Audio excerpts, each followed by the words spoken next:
بیا نبی کریم صلی الله علیه وسلم یو څو مثالونه ذکر کوي. په یو مجلس کې ناسته، یوه شګه یې واخیسته، لرې وشړله، بله شګه یې دلته نږدې واچوله. بیا ورته ویل د دغه په مثال پوه شوی؟ صحابه کرام ورته ویل چې نه، الله او رسول علم لري. وایي دغه نږدې د انسان د عجل مثال ده، هغه لرې د امید مثال ده. څه معنی موږ پوهیږي؟ اکثره خلکو امیدونه ډېر اوږده وي، عمر یې کم وي، امید یې اوږد غرق دغه ځای کړو چې موږ دا خیال مرګ ته ذهن نشته چې نږدې وخت کې به مرم چې زه خواري د مرګ دپاره وکړم. اجل کم، عمر کم پاتې، خو امید یې ډېر اوږد وي. دوم، حضرت پیغمبر صلی الله علیه وسلم خلق داسې دي لکه سل اوښان چې په هغه کې د بار وړلو والا نه پیدا کېږي. دا دوم کې د دغه څه له ښه تشریح ده، وی چې نبی علیه السلام خلق داسې دي لکه سل اوښان چې په ده کې راحله بار وړونکي نه پیدا کېږي مګر هم یو یو. دا اشاره ده کمبودې نیکو خلکو ته. ګورې لکه هلته مخکې هم د باران مثال ده، کله اول خیر کله مابین کله اخر. په دغه حدیث کې مې اشاره دغه ته راغله چې کم خلک نیک خلک دي کم، لکه هغه اوښانو کې اوښان ډېر وي خو د بار وړلو یو یو وي پکې. یو وخت حدیث مبارک یو ځای کې راځي چې خلک ټول هلاک دي ما سوا د علماو. علما ټول هلاک دي ما سوا د هغه علماو نه چې په خپل علم باندې عمل کوي. عاملین چې عمل کوي ټول هلاک دي ما سوا د مخلصینو نه چې په عمل کې اخلاص وي. خو مخلصین په خطر دی، لوی خطر کې دي چې دوی به په اخلاص پاتې شي او که شیطان به بیرته پر ریا او په عجب ګرفتاره کړي. اوس نو تړی چې داسې فکر وکړي یو وارې په خلکو کې علما څومره دي. ګورئ خو عام خو داسې شوه چې عام خلک هلاک دي، علما بچ دي. د فیصدۍ په لحاظ باندې سلام نفر عالم نه ده. بیا په علماو کې مخلصین څومره دي، عاملین چې په خپل علم عمل کوي څومره دي. بیا په عمل کوونکو کې مخلصین څومره دي. نو ښه خلک عنقا نایاب دي، کم پیدا کېږي. شته ځکه د دغه دین د حفاظت کار کوي. خدای پاک چې دین بقا اراده ده دغسې خلک به وي. سلامګل خلیفه مبارک ویلي وایي زه د ارغندې خلیفه مبارک سره لاړم. د دغه خلیفه مبارک خسر خلیفه صاحب، شریندل خلیفه صاحب د ګیلمجم شهید کو د 150 کالو په عمر باندې. ډېر سپین ږیره، ډېر نادر حالات یې وایي وو. دومره نادر حالات یې وو چې زه به چې ورسره کېناستم په مجلس کې په ما به تبه راتله. وایي ارغندې خلیفه مبارک ته مې وویل چې زه چې هر وارې د ده سره تاسې اوس ناست یې زه چې درشم چې کېنه په ما تبه راشي. وایي ده ویل تل یا د ده د مجلس قابل نه یې جوړ شوی، کنې سلامګل خلیفه صاحب هم وظیفې خلاصې وې، تل یا د ده د فیضاتو برداشت نه شي کړی. دا خبر وایي ده یوه ورځ وکړه چې خلک د لیل خیرات شریف چې ویي په جمعه کې اخلاصي، لکه موږ د هرې ورځې ځان ته سبق کې معلوم ده، هفته یکشنبه دوشنبه زه یې چې وایي روزانه شروع کړم ټول ختموم روزانه. ولې؟ زه چې د لیل خیرات شریف شروع کړم ان حضرت صلی الله علیه وسلم په سترګو وینم. ذاتي مې زړه طاقت نه کوي چې ټول مې نه اخلاص کړی ده. د جمعې سبق روزانه ورځ کې ټول خلاصوم. نو ما وایي ته به په جومات کې پروت یم، دی راغی پوښتنې ته، ما یې تسلي دپاره. نو دا خبره یې وکړه. وایي ګورې دا ځای ډېر داسې مهم ده، خدای پاک هم دې په حال رحم وکړي. وایي ویلې مریدان هم ډېر دي، خلیفګان هم ډېر دي، خو مخلصین ډېر کم دي. مریدان هم ډېر دي، خلیفګان هم ډېر دي، خو مخلصین ډېر کم دي. دا شیان خو موږ تاسو ته اوس معلومیږي. بالفرض که په د خپل دور کې د خپلو مدرسو د طالبانو ملایانو په لحاظ باندې چې وګورو چې د خپل استاد سره څومره اخلاص ده. خو پیرو مرید هم دغسې ده که نه، په څومره انداز کې ده چې د استاد په غم باندې ځان غمجن کړم، په خوشحالي یې ځان خوشحاله کړم. خو اصلي اخلاص خو دا معنوي تعلق ته ویل کېږي. دا اوس په موږ کې څومره انداز ده، د خپل استاد سره د موږ کې څومره انداز ده، خپله ذاتي سړي ته درک معلومېږي. دلته یو وخت زه خو دا کله بعضې شاید د دغه دپاره بیانوم چې خلکو ورپام شي لږ یو چا ته یو شي ته لږ پام شي. ملا مرید وظیفې تقریبا په د اخرو طرفو کې 2 کاله که 3 کاله بعد زه هغې علاقې ته ورغلم. نو بیا هلته ځای ته داسې څه عذرخواري شروع کړه. نو ما ورته ویل زه دې څه کوم زه دې عذرونه ما بیانوم، زه ګیله خو نه درته کوم، خفه خو نه یم، خو ده به بار بار هغه کړ چې اخلاص مو شته او محبت مو شته، خو امامت ته څه وکړم یا درس ته څه وکړم، مجبوره یم درتلی نه شم. درته مې ویل ماله چې سپین مه غږئ، نو اوس خبره دې پوه کړم. استاد او شیخ د پلار حیثیت لري که نه لري؟ وایي ولري. مالې چې لري چې تا کور مثلا په بلوچستان کې ده، د استاد کور دی په پېښور، د پلار کور دی په پېښور کې ده، پلار دې مریض شو په خبرم شو چې صاحب فراش ده پروت ده جګېدی نه شي، ته به اوس پوښتنې ته ورځې که به نه ورځې؟ ته په حال به ځان خبرې که نه چې یو چیز ته تا ضرورت شته، زه خدمت وکم، زه معاونت وکم، زه روپۍ درکم، زه یو چیز ته شته که نشته؟ وایي او. نو مالې ما دې مرضونو ته نه خبر، 4 میاشتې زه په لکنه ګرځېدلی. هغه سړک ګورې دا یې خواته پوله، دا سړک ایباد د جومات ته چې وځي دا زینو کې سړک دا یې ما دپاره جوړ کړی و.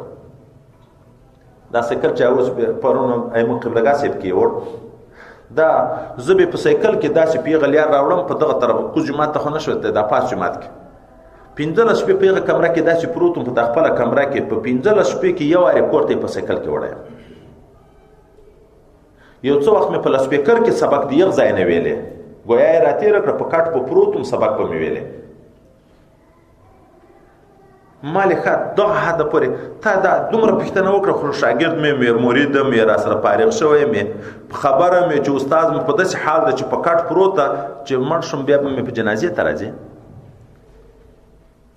او په ژوند چې تا دا هغه ونه کړه پوښتنه ونه کړه، نو د جنازې توقع م ولا که زه درته لرم چې بیا به ته یې ما جنازې ته راغلی، دا توقع م ولا که بیا ولرم چې ته به بیا د ما قبر ته راغلی دعا به راته کوې. موږ خپل استادانو سره د خپل ټولو استادانو سره دغه فکر وکړو، د استاد په مرض خبر شو ورغلی یو پوښتنې ته، دا پوښتنه مې کړې ده چې استاد حالم د استادانو عمومي موږ څه کوي، موږ خدای په کار جوړ کړی، عمومي استادان مسکینان دي که نه دي؟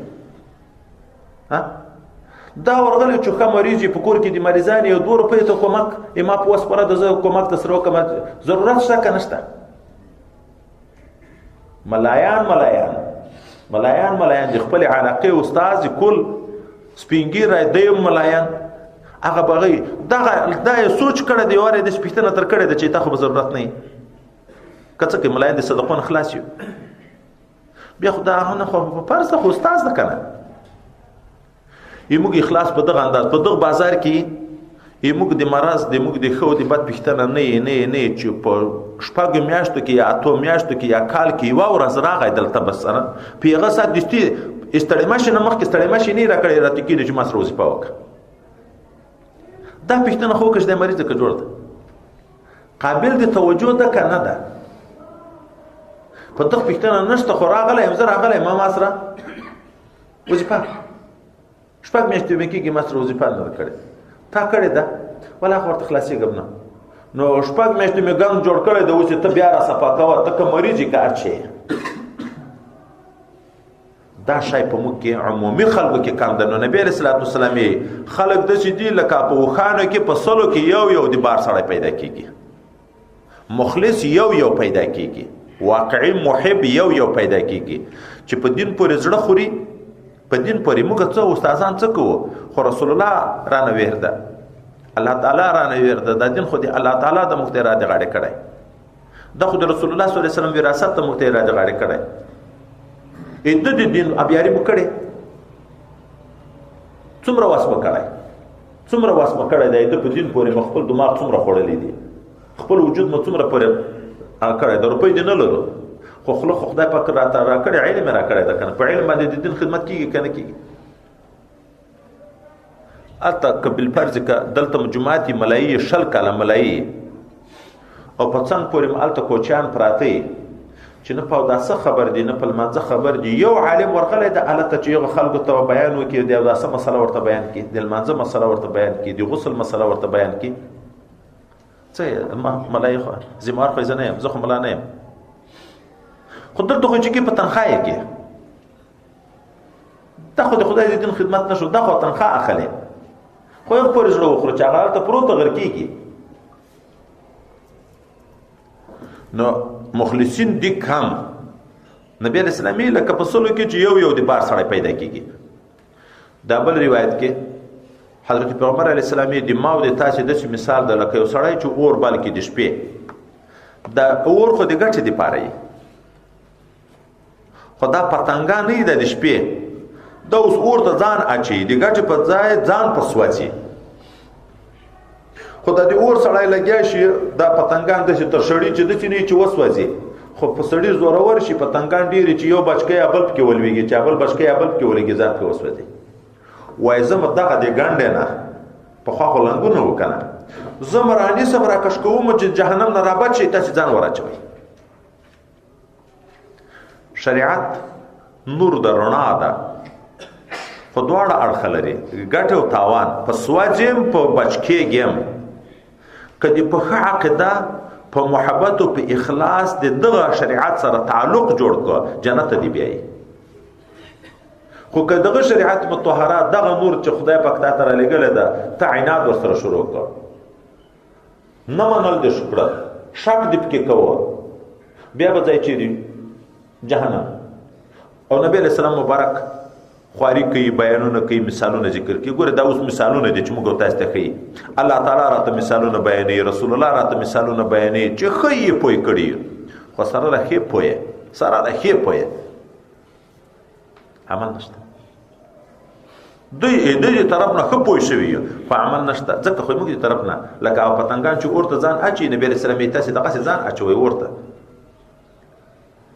د اخرنی حدیث مبارک کې د عمرو په لحاظ مثالونه بیان شوي دي، د یهودو، د نصاراو او د دغه امت. حضرت پیغمبر علیه السلام چې د دغه امت ثوابونه د نیک اعمالو ډیر دي تر مخکنۍ امتو، ثوابونه یې ډیر دي، عمر کم ده خو ثوابونه یې ډیر دي. یوه شپه د لیلة القدر دا د دغه امت خاصه ده، د مخکنۍ امتو د اتیا څو میاشتو که کلو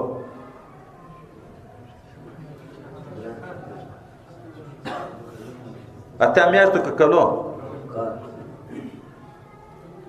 خو لیلة القدر خو مې درته ویلی ده که نه، 83 کاله زر میاشتې، 83 کاله د مخکنیو امتو نیک عمل د دغه امت دغه یوه شپه چې نیک عمل وکړي د هغو د 83 کالو د عمر نه ډېر ده.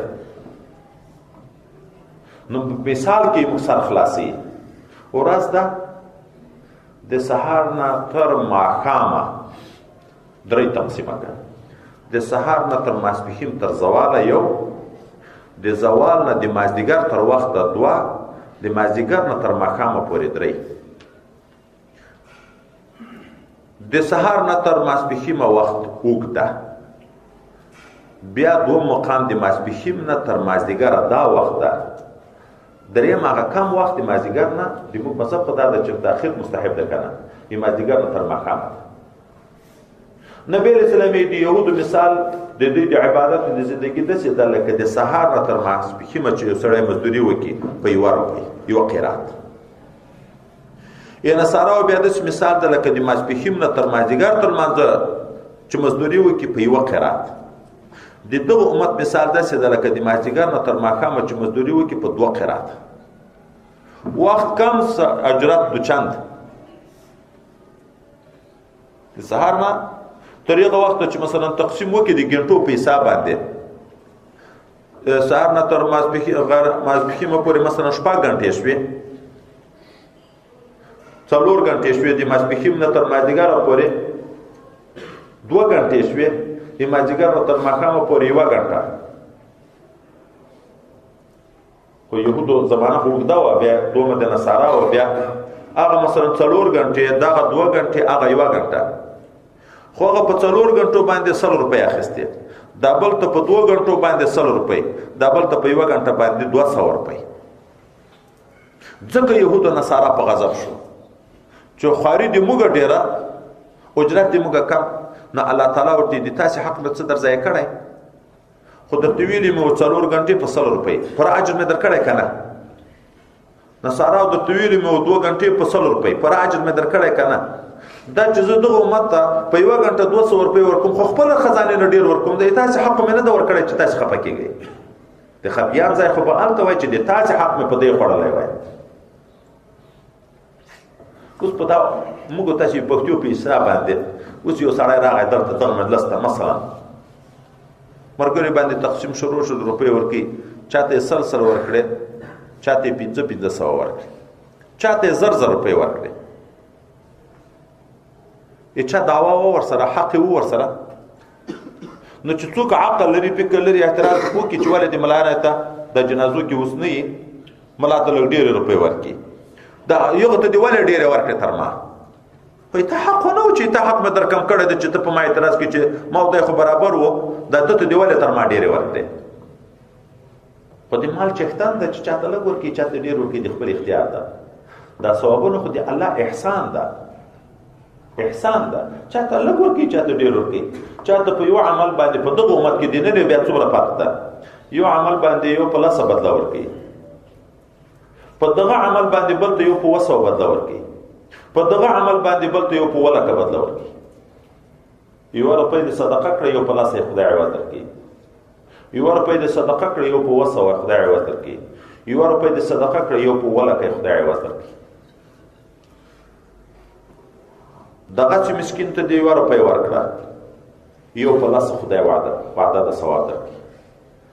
طالب ته، مجاهد ته، صوفي ته د 1 روپۍ ورکړه یو په 200 خدای عوض درکړي.